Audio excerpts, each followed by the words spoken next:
So I moved the boat a couple days ago from one slip to another. I was in a 30-foot slip, and the fairway was fairly narrow. And since I've added the dinghy, you know, that puts about another almost 5 feet on the boat.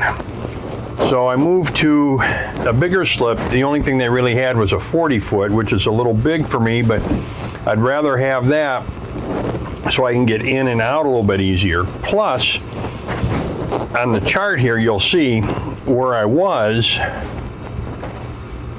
and where I am now. So a few slips down, or a few piers down from that, I don't think the current's going to be as swift as it is up there. But the key to this is, all right, get ready to move the boat. Just out a couple weeks ago, everything ran fine. Come down early, so it's going to get windy that day, 20, 25 knot gust. I don't want a lot of current, so I start the boat up. It starts right up. No water coming out the back. I'm pretty, I know I knew what it was, and I was right. Get my wetsuit out, get my scuba stuff out, go below, scrape off a little bit. I know right where the inlet is for the water. Man, that thing, no barnacles, just this, I don't know what you call it that grows here. It's just like a slime ball or something. I don't know what the heck to call it. It was covered with it. So as long as I'm down there, I might as well clean the air conditioning intake too. So I get that cleaned up, and it didn't take that long. You know, the hardest part of that whole thing is just getting the wetsuit on and getting the wetsuit off. Other than that, it went pretty easy. Started the boat back up, no problem. Water coming out the back, everything is going good. So I got moved all right, get tied up and everything. And I know my stuffing box has been dripping a little bit more than what it probably should. And so I keep an eye on it. Well, I checked it the other day, and sure as heck, man, look at this. This is not a drip. This is a major water flow going on here. Now the bilge pump can keep up with it, but who wants to have that happen? What if the bilge pump goes out like it did on me earlier this year? And yeah, I know I caught it in time, but still, you don't want that to happen. And I tried tightening the nuts up on that at that time, and it has been so long since I did that.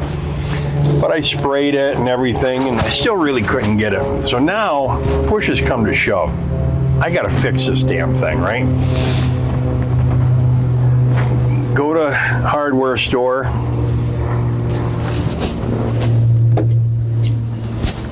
I get the big guns. I get the big guns out, man. 15-inch crescent wrench. Ho, ho, ho. So now I'm thinking, all right, this thing, these bolts and these nuts, especially, you know, the back nut to hold everything in place, really tight. So I'm getting everything ready. I mean, I got a pipe wrench, I got the new wrench here, I got the spray, I got another, some kind of wrench thing, channel locks, I get the light out. Of course, you get the camera so I can show you what's going on. Get the heat gun out, run the extension cord. I read someplace sometimes if you put a little bit of heat on it, it'll expand it. Maybe that's just enough to break it free. So I mean, it takes me a half hour, 45 minutes to get all set up. Got to take everything out of the lazarette, of course.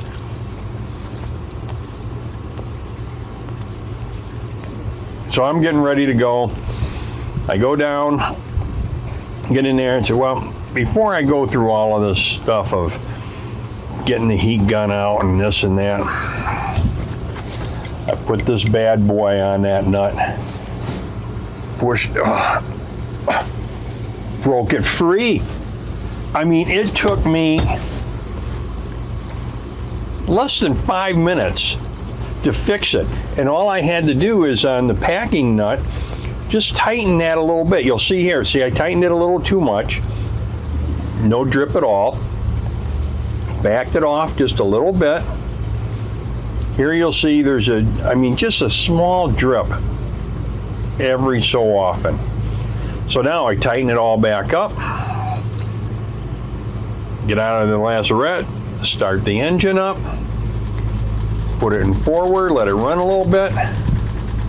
It's got just a nice steady, not steady, it's just got a little drip every so often, you know, to keep that packing and keep that cool.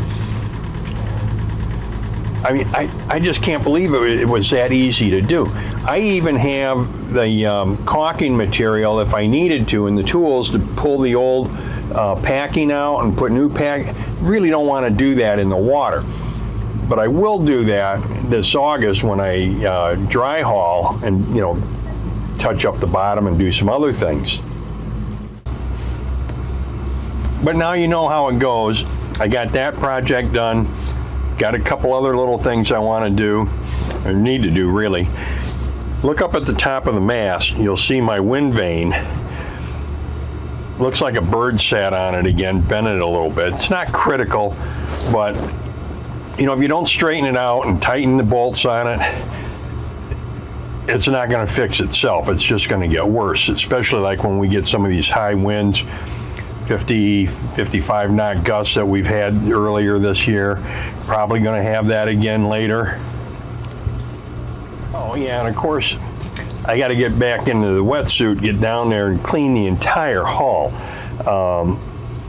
And the slime stuff grows about that far under the hull. Not sure how it really got over to where the intake was, but you could brush it off with your hand. You don't really even need to scrape it. But I got to get all that cleaned up just to make sure everything is good. So I'll do that sometime this week. It's going to be fairly windy, but I think the weather itself is going to be warm, going to be nice. So, you know, there's always something to keep me busy on the boat. And then after this week, get out and do a little bit of cruising. So until next time though, guys, happy and safe boating to you, your family, and friends.